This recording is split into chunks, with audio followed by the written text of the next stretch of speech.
सीधे हम आपको दिखा रहे हैं। आज भवानीपुर सीट के लिए नामांकन होना। बीजेपी ने प्रियंका टिब्रेवाल को उनके खिलाफ मैदान में उतारा।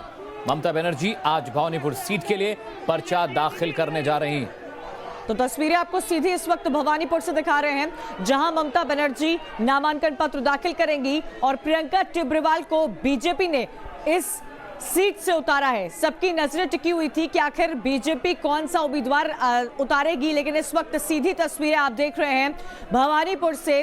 30 तारीख को यहां पर उपचुनाव होने वाले हैं। 3 तारीख को नतीजे आ जाएंगे, लेकिन उससे पहले आपको यह भी जानकारी दे दें कि कांग्रेस ने भवानीपुर सीट से कोई उम्मीदवार नहीं उतारा है। ये सीधी तस्वीरें इस वक्त आप भवानीपुर से देख रहे हैं। जी हां, ममता बनर्जी के सामने प्रियंका टिब्रेवाल को उतारा गया है। 30 सितंबर को नतीजे आ जाएंगे।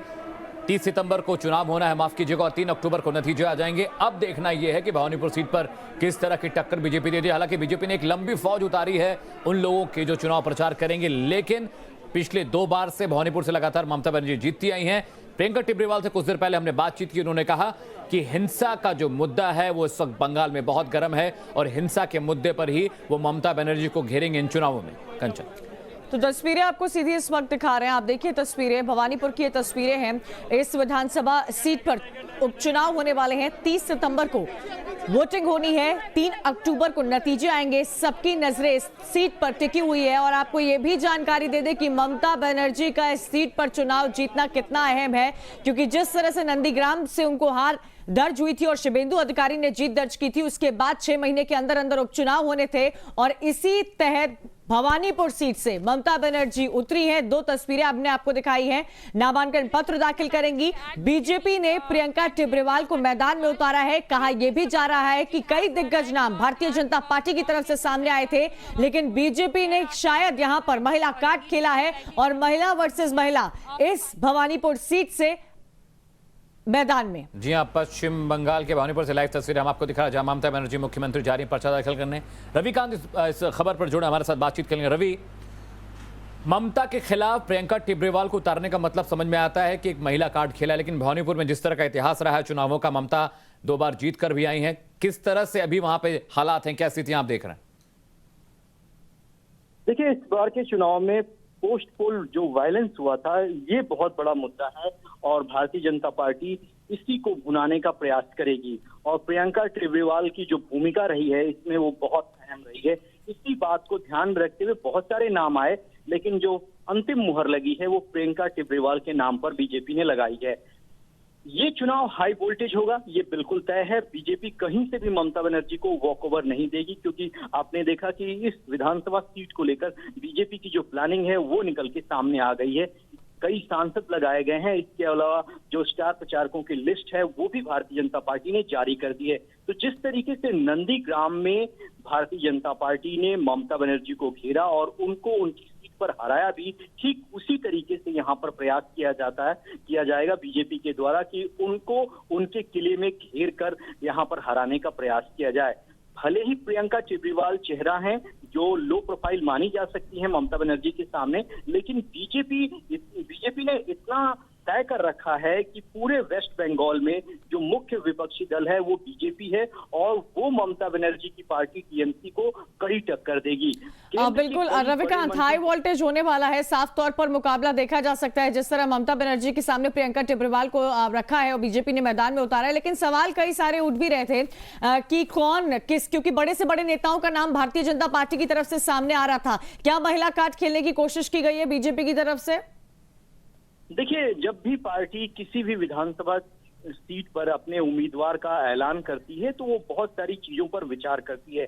ममता बनर्जी को टक्कर देने के लिए अगर महिला को उतारा है तो आपने देखा होगा कि प्रधानमंत्री जब चुनाव प्रचार कर रहे थे, ममता बनर्जी ने ये आरोप लगाया कि बंगाल की बेटी का अपमान किया गया है। ऐसे में अब बंगाल की ही एक बेटी उनके सामने चुनाव मैदान में उतरेगी तो महिला वर्सेस महिला यहाँ पर बीजेपी ने करने का प्रयास किया है। जी रवि, भी पश्चिम बंगाल हम तस्वीरें भी दिखा रहे हैं लगातार। भवानीपुर से लाइव तस्वीर दिखा रहे हैं कि जहां ममता बनर्जी आज पर्चा दाखिल करने गई हैं। भवानीपुर का रण इसलिए भी दिलचस्प है क्योंकि बीजेपी ने महिला कैंडिडेट उतारा है। प्रियंका टिब्रेवाल ममता बनर्जी के सामने होंगी। 2 बार पहले भी भवानीपुर से ममता बनर्जी चुनाव जीत चुकी हैं। तस्वीरें देखिए, वो पर्चा दाखिल कर रही हैं और 30 सितंबर को चुनाव होना है। भवानीपुर में उपचुनाव होना है। 3 अक्टूबर को नतीजे आएंगे। रूल ये कहता है कि सीएम बनने के बाद 6 महीने के भीतर उन्हें विधानसभा का सदस्य बनना जरूरी है। अगर वो ऐसा नहीं करती हैं तो उनकी उम्मीदवारी बेदखल हो सकती है। बीजेपी ने हालांकि अपना कैंडिडेट उतार दिया, लेकिन कांग्रेस ने वॉकआउट किया। कंचन, कांग्रेस ने उनके सामने किसी को भी मैदान में नहीं उतारा। बिल्कुल, और साफ तौर पर जाहिर था कि क्यों कांग्रेस नहीं उतारी है। लेकिन अब देखिए, दो तस्वीरें आपको दिखा रहे हैं। ममता का नॉमिनेशन चल रहा है, प्रियंका टिब्रेवाल से टक्कर है। भारतीय जनता पार्टी ने 20 स्टार प्रचारक मैदान में उतारे हैं। 30 तारीख को चुनाव होने वाले हैं। क्या नतीजे रहेंगे ये 3 अक्टूबर को पता चलेगा। 30 तारीख को जनता अपने मताधिकार का इस्तेमाल करेगी और पूरी कोशिश यहां पर भारतीय जनता पार्टी की तरफ से है, क्योंकि एक से बढ़कर एक दिग्गज नेता अपने स्टार कैंपेनर्स में बीजेपी की तरफ से उतारे गए हैं। इस लिस्ट में 20 लोगों के नाम शामिल है। लेकिन ये सीधी तस्वीरें इस वक्त आपको भवानीपुर से दिखा रहे हैं, जहां पर पश्चिम बंगाल की मुख्यमंत्री ममता बनर्जी अपने नॉमिनेशन के लिए पहुंची हुई हैं और उनके सामने है प्रियंका टिब्रेवाल भारतीय जनता पार्टी की तरफ से। और भवानीपुर से बीजेपी ने स्पेशल तेरह की एक टीम उतारी है जो प्रियंका टिब्रेवाल के लिए चुनाव प्रचार का काम करेगी, कैंपेनिंग का काम करेगी। पर्यवेक्षकों की एक लंबी लिस्ट है। अर्जुन सिंह सांसद बैरकपुर से हैं, सह पर्यवेक्षक ज्योतिर्मय महतो हैं जो इस इलाकों को बहुत बेहतर तरीके से समझते हैं। सह पर्यवेक्षक सौमित्र खान भी जो कि सांसद हैं, वो भी लगातार भवानीपुर में प्रचार करेंगे। 8 विधायकों की एक लिस्ट है जिनको वार्ड की जिम्मेदारी दी गई है। रुद्रनील घोष हैं जो कैंपेन कमेटी के चेयरमैन है, महासचिव संजय सिंह हैं। तो एक लंबी टीम है जो भवानीपुर से प्रियंका टिब्रेवाल के लिए कैंपेन करेगी। भवानीपुर से पहले भी ममता बनर्जी 2 बार चुनाव जीत चुकी हैं। महिला कार्ड बीजेपी ने खेला है, कांग्रेस ने कोई कैंडिडेट वहां से नहीं उतारा है। लाइव तस्वीरें हम आपको भवानीपुर से दिखा रहे हैं, जहां चुनाव आयोग के दफ्तर में ममता बनर्जी अपना पर्चा दाखिल करने गई हैं। 30 सितंबर को उपचुनाव होने हैं, 3 अक्टूबर को नतीजे आएंगे। नंदीग्राम से शुभेंदु अधिकारी से हारी थी ममता बनर्जी, जिसके बाद उन्होंने मुख्यमंत्री का पद संभाला। नियम यह कहता है कि 6 महीने के भीतर आपको विधानसभा का सदस्य बनना जरूरी है, नहीं तो आपका पद आपको आपके पद से हटा दिया जाएगा। 30 सितंबर को मतदान होना है और 3 अक्टूबर को नतीजे आएंगे। रविकांत हमारे साथ हैं। रवि, शुभेंदु अधिकारी से ममता बनर्जी हार जाती है, लेकिन जिस तरह की हवा, जिस तरह की लहर पश्चिम बंगाल में इस वक्त है, पोस्ट पोल जो हिंसा हुई थी उसे लेकर भी लगातार हवा बनी हुई है। लेकिन ममता बनर्जी जिस तरह से लगातार काम कर रही हैं, मुश्किल लगता है उनके सामने किसी का जीतना भवानीपुर से। आप क्या कहते हैं? देखिए, अभी वर्तमान में जो परिस्थितियां हैं वहां पर ममता बनर्जी राज्य के मुख्यमंत्री हैं, टीएमसी सत्ता में है और वो राज्य की सबसे बड़ी टीएमसी की नेता हैं। ऐसे में मुकाबला बिल्कुल दिलचस्प होगा। भारतीय जनता पार्टी ने इसी बात को ध्यान में रखते हुए महिला उम्मीदवार को उतारा है। तो कहीं से भी मामला जो है वन साइडेड दिखाई नहीं देता है, क्योंकि बीजेपी ने भी अपना संगठन वहां पर खड़ा कर लिया है। क्योंकि पिछले चुनाव में हमने देखा कि भारतीय जनता पार्टी ने पूरी ताकत वहां पर लगा रखी थी। इस बार भी उसी तरीके से इस चुनाव को लड़ने का बीजेपी ने मन बना रखा है और उसी रणनीति के तहत स्टार कैंपेनर्स की लिस्ट जारी की गई है। और पार्टी का जो संगठन है, जो बैकडोर से काम करता है, वो भी वहां पर काम करेगा। तो ममता बनर्जी के लिए इतना आसान नहीं होगा इस सीट को निकालना। अगर ममता बनर्जी यहां पर हारती हैं तो वो राज्य की मुख्यमंत्री भी नहीं रह पाएंगी। इस बात को टीएमसी भी बखूबी जानती है। तो ये बाई पोल्स में सिर्फ नजर उसी पे बनाए रहेगा कि ममता बनर्जी कैसे वापस आती है या नहीं। दूसरी ओर बीजेपी ने आज प्रियंका टिब्रेवाल को ममता बनर्जी के खिलाफ मैदान पे उतारा है। उसमें प्रियंका टिब्रेवाल हमने उन्हें देखा है पोस्ट पोल वायलेंस की जो मेन पिटिशनर थी, उसमें प्रियंका टिब्रेवाल ने सारे केसेस को हैंडल किया है। विक्टिम्स की जो दर्द था, विक्टिम्स ने जो वायलेंस फेस किया है, उसको कैलकाटा हाई कोर्ट के आगे लाई है। एक लंबी उसकी कार्रवाई अभी भी जो जारी है। प्रियंका टिब्रेवाल ने एक बहुत ही महत्वपूर्ण रोल प्ले किया है उसमें और बीजेपी ने इसी को लेकर डिसीजन लिया है कि एक तरफ जहां पे तृणमूल कांग्रेस की ममता बनर्जी, जो कि उनको रॉयल बंगाल टाइगर से कंपेयर किया जाता है, दूसरी ओर एक और जो बंगाल की लड़की वो है प्रियंका टिब्रेवाल, जो पोस्ट पोल वायलेंस के खिलाफ खड़ी उतरी थी, वो रहेगी। तो भवानीपुर की जो ये कॉन्टेस्ट होने वाली है बहुत ही दिलचस्प होने वाली है, लेकिन कौन जीतेगा ये तो जनता ही फैसला करेगा इसका। तो आप सुन रहे थे, शेषी हमारे संवाददाता बता रहे थे किस तरह से हालात है, किस तरह का समीकरण है। रवि, कंचन अगला सवाल आपसे लेंगे। रविकांत, साफ तौर पर देखा जाए तो 2014 में प्रियंका टिब्रेवाल ने भारतीय जनता पार्टी को जुड़ी थी उनके साथ। लेकिन अगर पॉलिटिकल करियर की बात की जाए और अभी हाल ही की बात की जाए तो ममता बनर्जी को खास तौर पर प्रियंका टिब्रेवाल ही घेरती हुई नजर आई हैं, जो भी हिंसा हुई थी।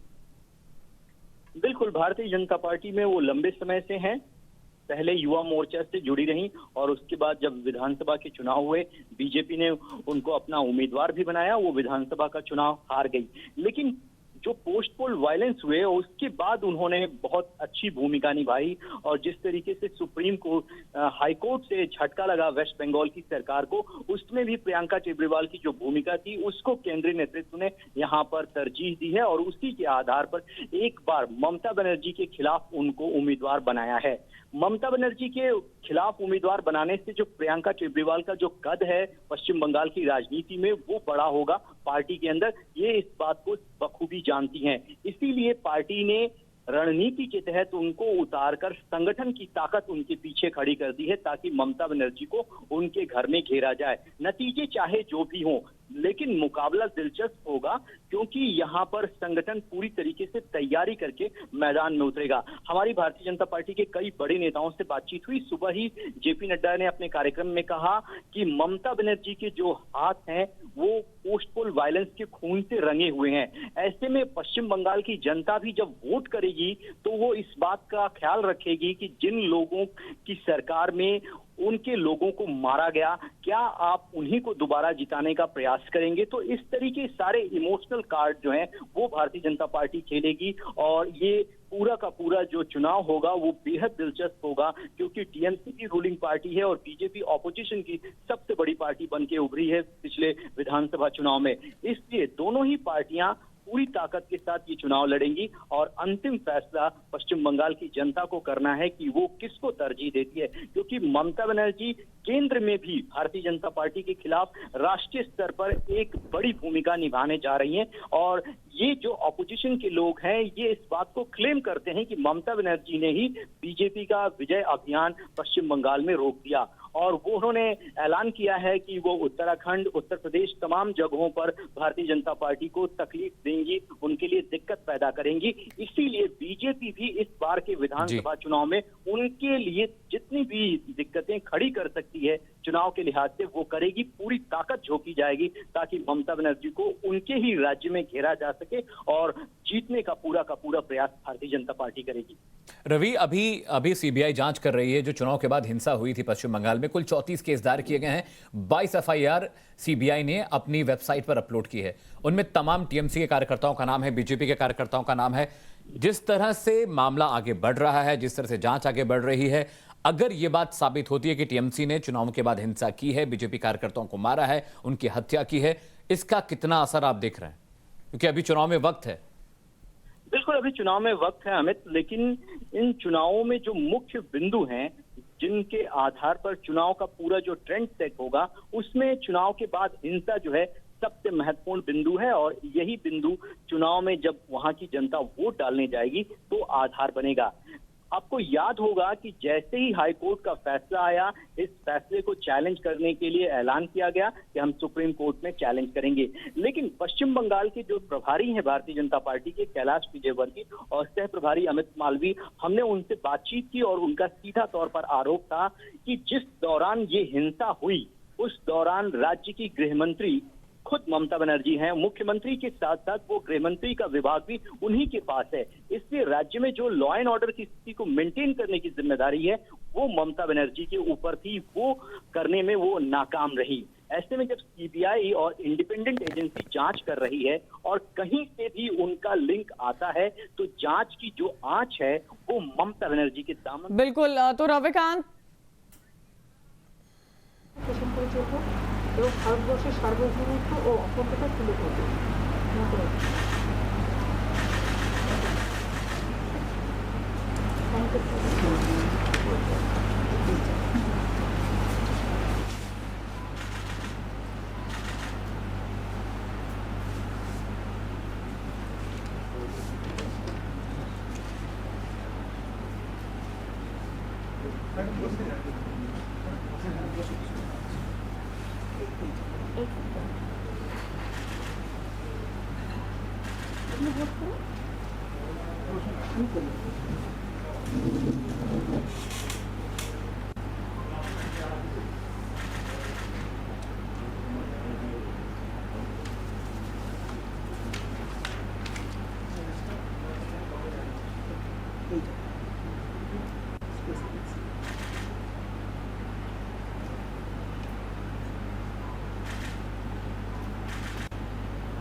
तो तस्वीरें आपको दिखा रहे हैं भवानीपुर से, सीधी तस्वीरें आप इस वक्त देख रहे हैं। विधानसभा उपचुनाव के लिए ममता बनर्जी अपना नामांकन भर रही हैं।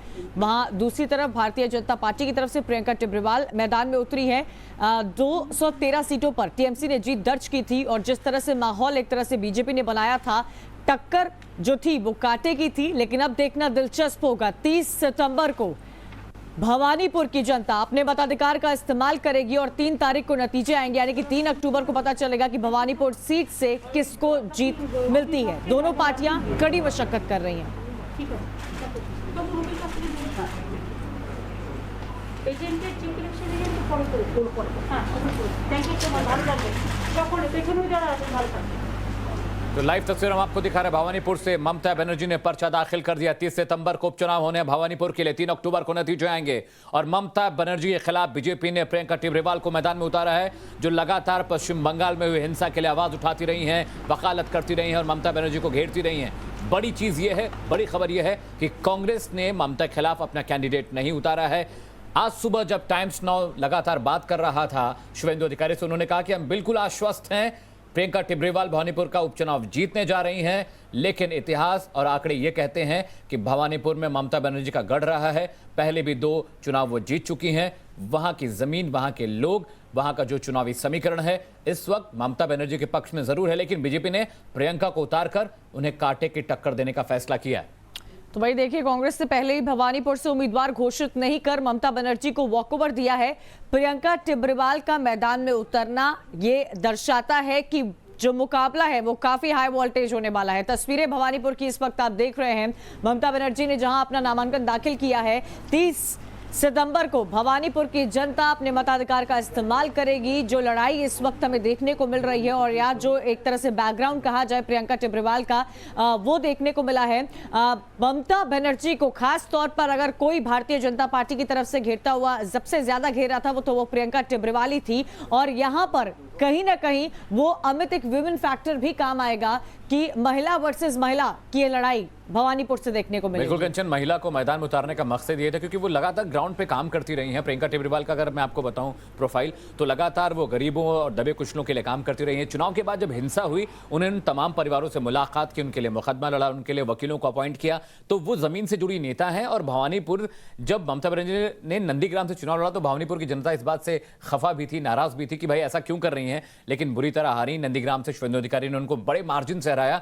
अब नियम ये कहता है कि आप मुख्यमंत्री बन गई तो 6 महीने के भीतर आपको विधानसभा का सदस्य बनना है, नहीं तो आप मुख्यमंत्री नहीं रहेंगी। 30 सितंबर को उपचुनाव होने हैं, 3 अक्टूबर को नतीजे आने हैं।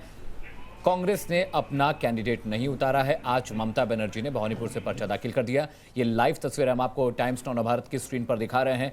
अब ये देखना बहुत दिलचस्प होगा क्योंकि बीजेपी ने कुल 13 लोगों की स्पेशल 13 की एक टीम बनाई है। तमाम पर्यवेक्षक, तमाम बड़े नेताओं को लगाया है। मनोज तिवारी जा रहे हैं, स्मृति ईरानी जाएंगी चुनाव प्रचार करने के लिए भवानीपुर के उपचुनाव के लिए। एक लंबी टीम है। बीजेपी इस चुनाव के लिए भी, इस उपचुनाव के लिए भी लगातार दम कस रही है, तैयारी कर रही है। वो इस सीट को हल्के में नहीं जाने देना चाहती और इसीलिए शायद प्रियंका टिब्रेवाल को उतारा गया। एक महिला कैंडिडेट है। हालांकि ममता बनर्जी का जो कद है, जो उनका स्टाइल है काम करने का, जिस तरह का रुतबा उनका रहता है, उसके सामने प्रियंका टिब्रेवाल थोड़ा छोटी नजर आती हैं। लेकिन चुनाव के बाद जो हिंसा हुई है उसे लेकर बंगाल के लोग खफा हैं। टीएमसी के कार्यकर्ता मारे गए, नेता मारे गए, बीजेपी के कार्यकर्ता नेता मारे गए। लगातार एक बड़ी टीम पश्चिम बंगाल गई केंद्र सरकार की ओर से इसकी जांच करने के लिए। कुल 32 केस दर्ज किए हैं। कोलकाता हाईकोर्ट ने आदेश दिया था चुनाव बाद की हिंसा की मॉनिटरिंग के लिए, उसकी जांच के लिए। तो कुल 22 ऐसे एफआईआर हैं जो वेबसाइट पर अपलोड है, जिनमें इस बात का जिक्र है कि टीएमसी और बीजेपी दोनों के ही कार्यकर्ताओं की हत्या हुई है।